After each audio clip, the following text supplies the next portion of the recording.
Em 1959, quando Fidel Castro anunciou ao mundo que sua revolução era comunista, passou a ser apoiado por Moscou.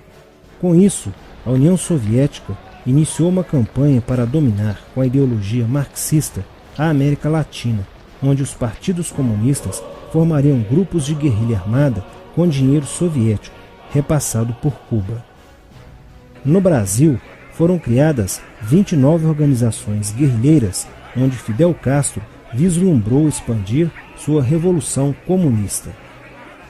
Em 1961, o presidente do Brasil, Jânio Quadros, condecorou o guerrilheiro cubano Che Guevara com a Ordem do Cruzeiro do Sul, sem imaginar que 4 meses antes o Partido Comunista Brasileiro acertara com Fidel Castro o envio de jovens brasileiros para o treinamento de guerrilha em Cuba, com a finalidade de preparar quadros revolucionários que desencadeariam a luta armada no Brasil. As ações armadas já existiam antes de 1964 no governo de João Goulart, através das Ligas Camponesas de Francisco Julião e do Grupo dos 11 de Leonel Brizola. Com a chegada ao poder, em 1964, do presidente Castelo Branco, centenas de comunistas e políticos de esquerda refugiaram-se no Uruguai, onde formariam a Frente Popular de Libertação, que a partir de 1965 empreenderia atos de sabotagem urbana e focos de guerrilha rural no Brasil, principalmente na Serra do Caparaó, cujos guerrilheiros, apoiados por Leonel Brizola, foram combatidos e vencidos por tropas da Polícia Militar de Minas Gerais. Em 1966, a esquerda brasileira, decidida a tomar o poder à força e em curto prazo, passou a adotar táticas terroristas como as que foram usadas pelo grupo guerrilheiro Ação Popular, que ao explodir uma bomba no saguão do Aeroporto Internacional de Guararapes, em Recife, matou o jornalista Edson Regis de Carvalho e o almirante Nelson Gomes Fernandes. A influência da Revolução Cubana passou a servir de modelo para muitos revolucionários como Carlos Marighella, do PCB, que em 1967 viajou a Cuba e participou de um evento sobre a propagação da luta armada no território brasileiro. De volta ao Brasil, em setembro de 1967, Marighella criou a Ação Libertadora Nacional, ALN, e começou a recrutar jovens brasileiros entre os estudantes que, depois de preparados ideologicamente, foram enviados a Cuba. Em 1968, com a chegada ao Brasil do primeiro contingente da ALN de guerrilheiros formados em Cuba, entrou em cena Carlos Lamarca, capitão do Exército e militante da Vanguarda Popular Revolucionária, VPR, que se uniu a Marighella e em janeiro de 1969 explodiu 50 quilos de dinamite no QG do 2º Exército, matando na explosão o soldado do Exército Mário Cosel Filho e ferindo 6 militares. E ainda, na cidade de São Paulo, os guerrilheiros avançaram com um veículo roubado e abordaram o capitão Chandler, do Exército dos Estados Unidos, que se encontrava no interior de um automóvel quando saía de sua residência. Chandler foi morto por uma rajada de metralhadora em frente da esposa e do filho de 9 anos. O Comando de Libertação Nacional, Colina, criado em Belo Horizonte no ano de 1968, executou na capital mineira vários assaltos a agências bancárias e atentados à bomba. Os guerrilheiros se reuniam durante as sessões de cinema no Cine Acaiaca, localizado na área central de Belo Horizonte, para planejarem as ações de terror e guerrilha. A situação estava ficando caótica no país. Os guerrilheiros praticavam atentados à bomba nas grandes cidades, matando e ferindo vários inocentes, aumentando a insegurança e o medo da população, que passou a exigir ações imediatas do governo brasileiro para acabar com a violência praticada pela guerrilha.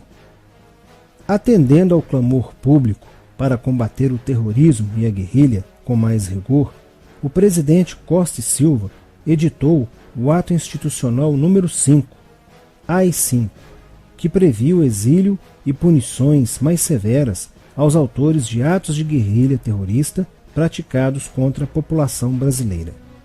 Em desafio à nova medida do governo de proteção à sociedade, Carlos Marighella, em 1969, lançou o seu mini-manual do guerrilheiro urbano. Neste mesmo ano, só no Rio de Janeiro, a ALN, para aumentar os seus recursos financeiros, praticou 30 assaltos, sendo a maioria deles contra as agências bancárias. E ainda, em 1969, a ALN, juntamente com o movimento revolucionário 8 de outubro, o MR8, sequestrou o embaixador dos Estados Unidos, Charles Burke.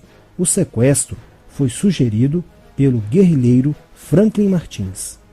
Os guerrilheiros exigiram a libertação de 15 presos políticos, dentre os quais se encontrava José Dirceu. A exigência foi prontamente atendida pelo governo militar. A ALN estava prestes a sofrer um grande golpe quando Marighella começou a cair. Após a prisão de um militante de sua organização, no dia 1º de outubro de 1969. Os dados fornecidos pelo militante da ALN preso coincidiram com informações prestadas por outro militante da VPR, que também denunciou o envolvimento de vários religiosos com grupos de guerrilha, entre eles Frei Beto. Quando Frei Fernando e Frei Ivo, também envolvidos com os grupos guerrilheiros, foram presos e logo após interrogados, os religiosos entregaram o ponto de contato de Carlos Marighella, na cidade de São Paulo. No dia 4 de novembro de 1969, o ponto foi cercado pela polícia, onde Marighella, percebendo o cerco, reagiu e foi morto. Depois da morte de Marighella, centenas de guerrilheiros foram presos e mais de 300 armas apreendidas. 2 sequestros de diplomatas, o embaixador alemão Enfield von Hollenberg e o cônsul japonês Nobuo Okushi, foram feitos às pressas, para libertar os guerrilheiros que continuavam presos.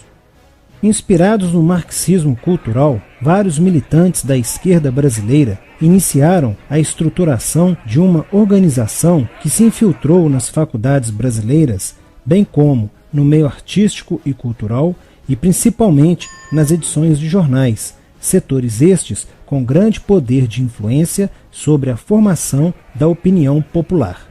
Durante as manifestações, vários militantes comunistas, usando armas de fogo, eram infiltrados no movimento estudantil e disparavam contra os manifestantes, na intenção de colocar a opinião pública contra o regime militar. Com a morte de Marighella, Lamarca havia assumido a posição de líder mítico, que sustentava a esperança na vitória comunista. Em 1970, quando o embaixador suíço Giovanni Butcher foi sequestrado, o governo se recusou a soltar os presos da lista apresentada pelos guerrilheiros. Depois de 40 dias de sequestro, os guerrilheiros quiseram matar o embaixador suíço. Porém, o governo militar cedeu e as exigências dos guerrilheiros sequestradores foram atendidas, preservando a vida do diplomata. Na cidade de São Paulo, o cerco sobre a vanguarda popular revolucionária, liderada por Carlos Lamarca, estava se fechando. Isso fez com que Lamarca fugisse para o Vale da Ribeira e montasse um campo de treinamento para a guerrilha. Na tentativa de descobrir este campo, tropas da Polícia Militar do estado de São Paulo foram deslocadas para a região. No dia 8 de maio de 1970, um pelotão comandado pelo tenente da Polícia Militar, Alberto Mendes Júnior, foi emboscado e rendido por guerrilheiros da VPR. O tenente Mendes foi feito refém e obrigado a seguir com os guerrilheiros na direção de 7 Barras. Depois de um dia e meio andando pela mata, Lamarca formou um tribunal revolucionário e decidiu matar o tenente Mendes, que teve o crânio esmagado por coronhadas de fuzil desferidas pelos guerrilheiros Diógenes e Fujimori. Apesar do cerco, Lamarca conseguiu escapar e em 1971 chegou ao sertão da Bahia. Depoimentos de guerrilheiros presos em Salvador levaram o exército ao esconderijo de Lamarca, que, estando armado de metralhadora, reagiu à prisão e foi morto. Após a morte de Lamarca, o número de militantes presos era bem maior que o número de guerrilheiros em ação no Brasil. Os guerrilheiros, percebendo que o cerco estava se fechando, passaram a sequestrar aviões comerciais e obrigar o piloto a desviar para outro país, onde pudessem se exilar. 4 desses aviões foram desviados para Cuba. Os guerrilheiros comunistas estavam perdendo a guerra.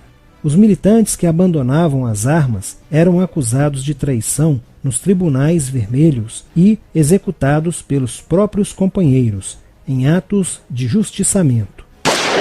Já no início de 1971, o PCdoB conduzia o trabalho de campo na região do Araguaia, na divisa entre os estados de Goiás, Pará e Maranhão, com a missão de implantar um núcleo guerrilheiro que tinha por objetivo fomentar uma revolução socialista, onde centenas de guerrilheiros já haviam se estabelecido há pelo menos 6 anos. No início de abril de 1972, o presidente Médici enviou à região do Araguaia equipes especializadas em inteligência que, da busca do conhecimento sobre a atividade clandestina, logo efetuaram as primeiras prisões, entre elas a de José Genuíno, primeiro guerrilheiro preso no Araguaia. Logo após, o exército sofreu as suas primeiras baixas, ao ter um grupamento emboscado por elementos liderados por Oswaldo Orlando da Costa, conhecido por Oswaldão. Isso fez com que o exército passasse a empregar tropas convencionais que cercaram toda a região do Araguaia.